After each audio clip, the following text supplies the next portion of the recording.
Now let me conclude my speech by coming back to the insurgency that we've been going through, particularly in the northern states. But before I specifically go on to that, let me give a little bit of history about insurgencies. Insurgencies have existed all through history. And there is a recent book by a professor in an American university, Max Boot, who studied insurgencies since 3,000 years before the Christian era. And he concluded that between 1775 to date, insurgencies have lasted an average of 7 years. Okay? So what is he saying? He is saying that we are likely to be living with this Boko Haram insurgency for a few more years, based on the statistics of history.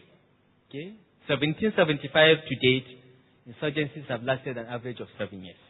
Of course, some will be 2 years, some will be 9 years, but the average is 7 years. Now, Boko Haram started in 2009. So add 7 years. You'll have a fair idea from Max Boot's analysis what we are likely to have to live with, 2016, right? Okay. But he also added, but from 1945 to date, when he did the moving average, it moved to 10 years. Okay. So as modern weaponry came into play, insurgencies have tended to last longer. Now, the insurgents we are dealing with today are those that have communications technologies, they have smart weapons, and greater capacity to disappear than those of 1775. So unless we sit down and do something really innovative about this Boko Haram problem, it's likely to be around for a very long time. This is the point. I want to start with this bad news. And it is likely to spread. So don't think you're in Lagos and you are safe. In time, it will get everywhere. The person that first came up with the most successful approach in fighting insurgency is a French field marshal called Hubert Lyautey.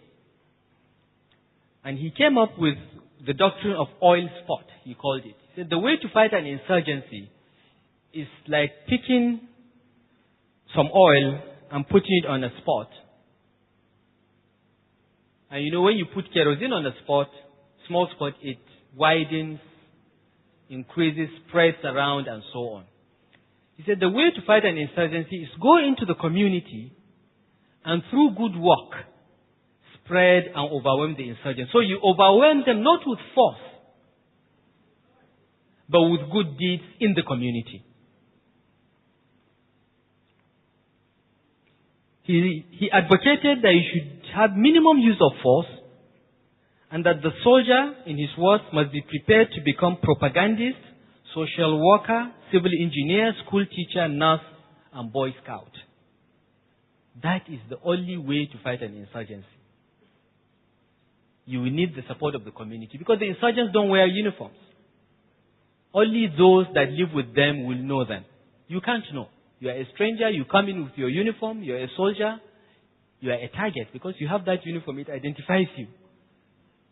And you don't know who is the next insurgent. Only those that are their neighbors or those that live with them will tell you. And they will only tell you if they think you are on their side. That is why you have to be a politician, propagandist, social worker. You have to give them food. You have to not shoot them. The more you shoot them, the more you get recruits, which is what is happening with Boko Haram. You wipe out a family, the only son that lives is in Abuja. He goes to Maiduguri to join Boko Haram to revenge the wiping out of his family. The other thing to understand about insurgency is that terrorism is theater. Terrorists want headlines. They want attention. They are not as interested in killing many people as making headlines. Okay? So, if they kill 20 people in Maiduguri, and it doesn't make the headlines, they will find something that makes headlines. If they attack a church and nobody dies, but it makes headlines, you should expect more churches to be attacked. I hope you understand the difference. It is not, the goal of a terrorist is to get attention, not necessarily to kill many people. So they tend to target objects or subjects that put them on the front pages. That is why anytime Ayo Orisa Jafo shouts, "Oh, they are killing Christians," I just laugh. I say he wants more Christians to be killed. Because by making more noise when specific groups are killed, you are actually inviting the terrorists to kill more of them, because that will give him the attention that he's craving for. So let's come back to Boko Haram specifically. How did it start? From all the information available, Boko Haram started around 2003 when Senator Ali Modu Sharif wanted to contest the governorship of Borno State to replace Mala Kachala. So he needed his own youth wing of his party to do that. And that happened. Thereafter, according to reports, they had some differences, and they became more and more religious instead of being friends of politicians. Okay? And this has a history in Nigeria. It's not only in Borno this has happened. In Rivers, Acheche Tom and Asari Dokubo were used in the 1999 election, and thereafter they had nothing to do, so they went back to the creeks and started blowing up pipelines. So there is a pattern to it. Okay? Politicians get these young people, use them, and then have nothing for them to do afterwards. As they became bigger in their grouping and began to raise money to offer social services to people, they became more and more popular. And, of course, became object of security interest. As Minister of FCT, I receive regular reports from the SSS about youth groups, traditional rulers fighting each other, and so on. This is what the security agencies do. They write you reports to say that, these groups are saying this, or this preacher said this or that. I'm sure Pastor Bakari knows what I'm talking about, because every Sunday at Lataren there are a few SSS people that are busy taking notes to file reports to their superiors. This happens. This is routine.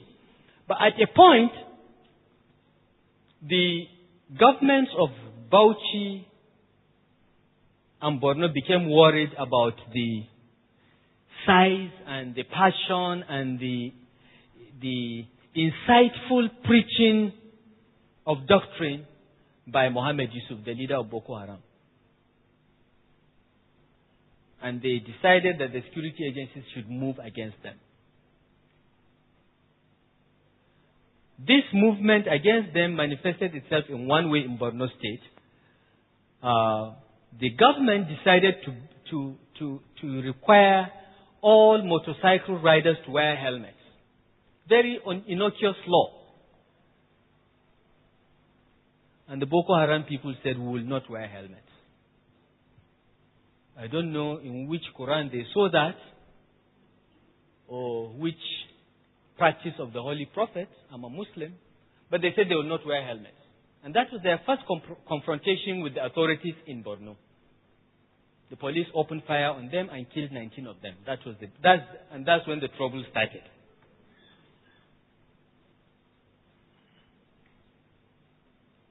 They buried their dead and decided that the police was their enemy and targeted the police.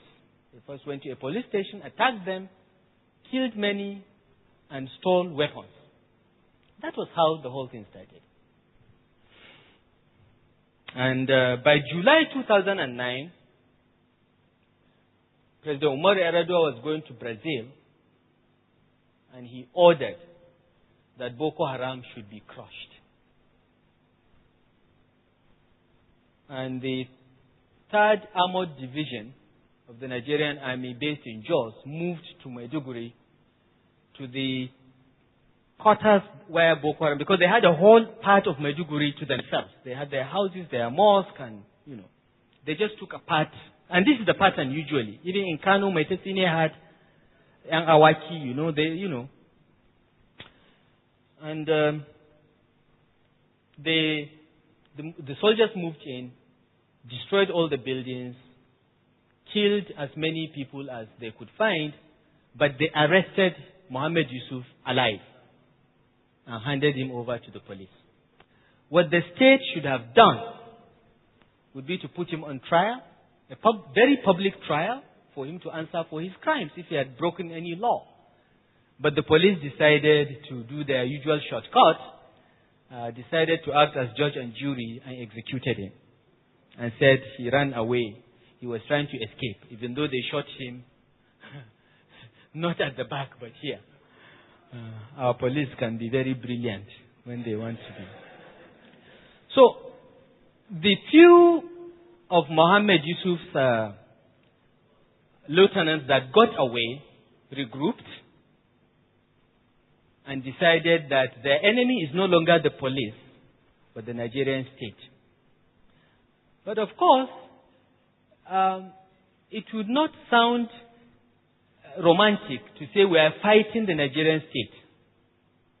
Like most people before them that use religion to perpetrate evil, they decided that they are fighting for Islam. I'm a Muslim. They didn't ask me what I thought. Okay?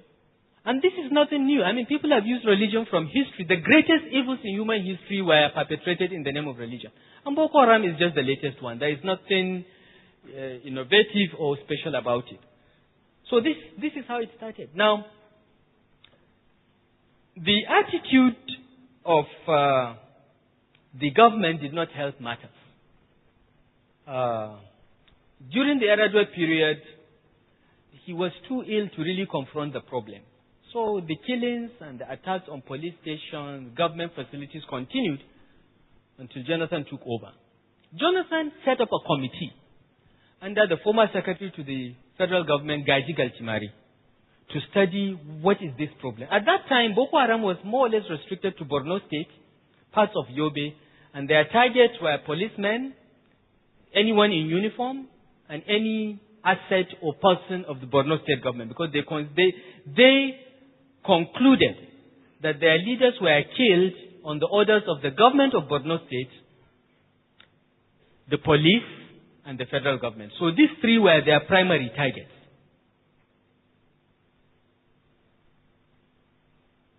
Jonathan set up this committee to study it, and they came back to him with some recommendations. Because at that point, it was possible to talk to the Boko Haram leaders.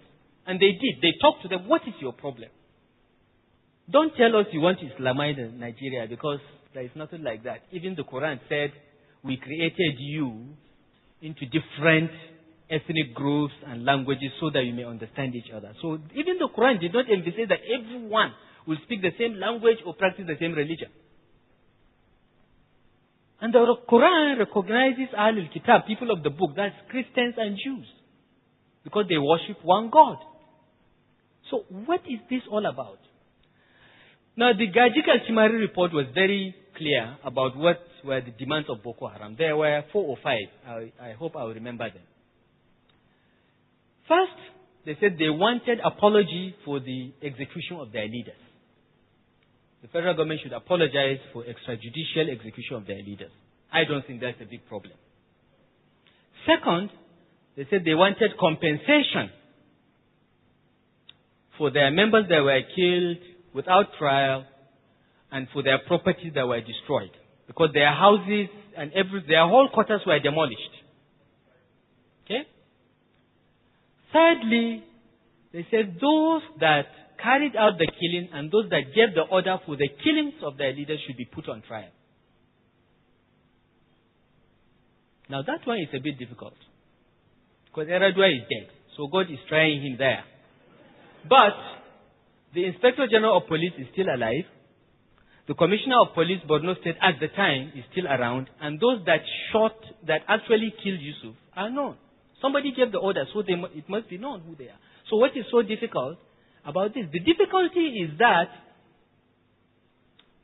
Senator Ali Madu Sharif is considered a Jonathan political sympathizer.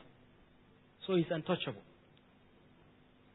And Boko Haram considers Senator Sharif their number one enemy because they think that he started all this. There is no evidence that he did that. There is evidence that the police killed someone, but there is no way you can prove that Sharif was involved in it. In any case, Sharif was governor. He doesn't give orders to the Commissioner of Police. Even if he does, the Commissioner of Police will not take the order unless he clears with the IG anyway. But Boko Haram feels otherwise. Okay? But I think it was something that was also doable for peace. The fourth request was that many of their members have been arrested and detained without trial, without evidence, and they should be released. I think these are the four. I can't remember if there is any one. Now, for me, there is nothing impossible about these four conditions that cannot be discussed. And it's certainly much cheaper than amnesty. This was in June 2011. This report was submitted to the government in June 2011. They had a white paper by August 2011. They have refused to implement a single one of the recommendations. When the Borno elders came to see Jonathan on this problem, they made the same appeal. Look, this report was commissioned by you. The recommendations are there. Why don't you implement them? He said he wasn't going to implement the report. So, what are you going to do? We'll use military force, we'll deal with them. Okay. Up until June 2011, Boko Haram had not started a bombing campaign, if you remember. Their first bomb was Inspector General of Police, when they targeted the police headquarters in June, followed by UN building. Okay? So we had a window of opportunity to sit before this problem went out of control to do something about it. It was not done. And here we are. And the contradiction of the events of the last few days is that the government has set up a committee to dialogue with Boko Haram.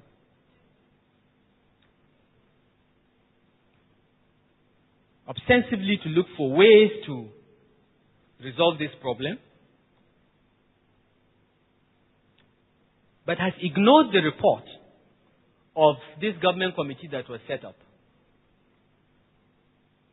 And 2 days ago has militarized 3 states in the zone. And I don't even understand why Adamawa was included, because I don't think Adamawa's problem is nearly as bad as even Kano. I think there have been more attacks and more, in Kano than. But I guess Jonathan knew that Kano will be a tough nut to crack, because Kano people will riot and chase the soldiers out of town. So, what should we do, really? I think from what I have described, there are some clear things that can be done. Boko Haram has made 4 demands, most of which I think are not difficult or even unreasonable. Why not meet those demands? Maybe they will be made to look unreasonable. Maybe that will gain the sympathy of the community in which they operate. And maybe that will bring it to an end. Maybe it won't. But in the search for peace, in this kind of situation, you should not take anything off the table. You should try everything. If it works, do more of it. If it doesn't work, be pragmatic, look for another solution. Military force has not worked. It's clear. People are getting killed for nothing, and you are creating more and more people that are willing to die for this cause because their family members have been killed. Not because they believe in Boko Haram, but because family members have been killed, because their society is being destroyed.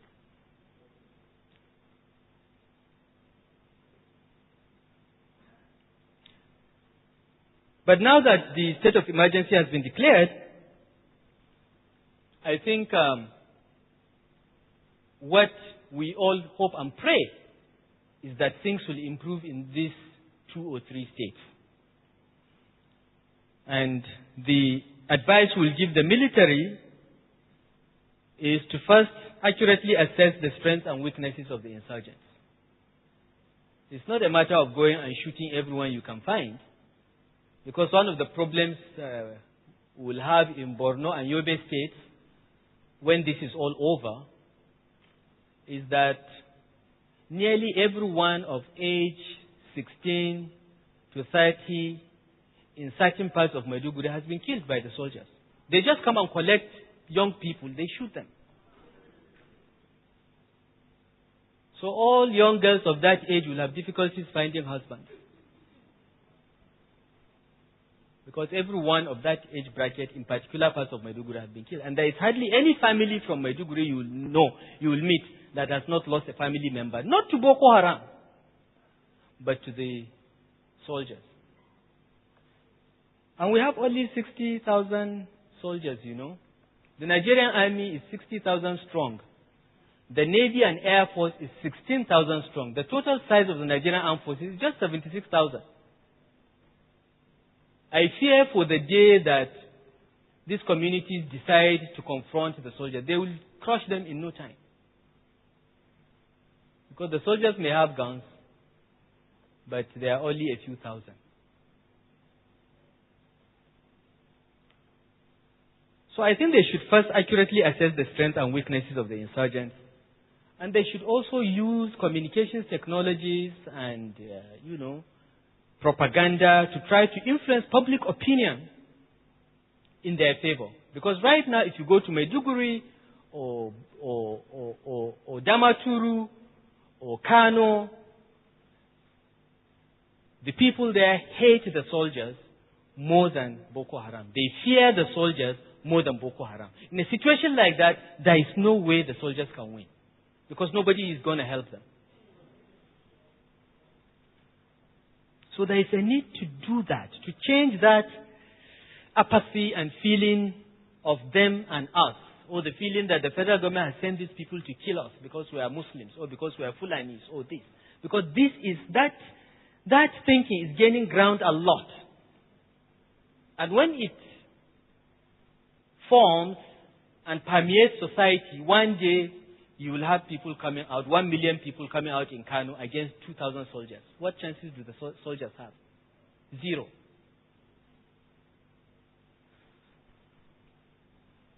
I think the military should try to win the hearts and minds of the people who are suffering more from this insurgency than anyone. I think the military should focus not on chasing insurgents, but on securing the population. When the people feel that the military is there to make them secure, then they will point out who are the bad eggs amongst them that are behind the insurgency. Until that happens, they won't. And finally, I think this is very important. You can take control of a people at gunpoint, but you cannot sustain that control unless the people agree. Because even a soldier with a gun goes to sleep. And when he's asleep, the weakest man can kill him.